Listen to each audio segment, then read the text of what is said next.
माझं आपल्याला एवढंच सांगणं, अनेक जणांना हे ऐकायचंय, कारण मी बरेच दिवस झालं ताई बोललोच नाही. मैंने सोचा कि इस सफर में खामोश रहना ही ठीक है, ना कुछ करते हुए बिना वजह गालियां खाइए. पण आज आपल्याला सांगतो, मी विद्यार्थी चळवळीपासून ज्या ज्या वेळेस ज्या ज्या जातीच्या आरक्षणाचा मुद्दा आला, त्या वेळेस त्या प्रत्येक जातीच्या आरक्षणासाठी भांडणारा मी एक कार्यकर्ता आहे.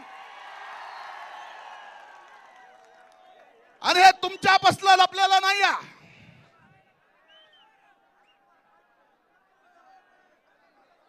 तुमच्यापासलं लपलेलं नाही आहे. पण एक गोष्ट लक्षात घेतली पाहिजे की इथं आपण आलोत, बसलोत, मराठा समाजाला आरक्षण दिलंय, आम्हाला आनंद आहे, कारण त्या मराठा आरक्षणाच्या चळवळीत सुद्धा आम्ही होतो. पण काही जणांना या आरक्षणाच्या आड राहून ओबीसी मधून आरक्षण घ्यायचं आहे. EWS, economic weaker section. एक उदाहरण सांगतो, तुम्ही ऐका की नाही ऐका, माध्यमांनी ऐकावं.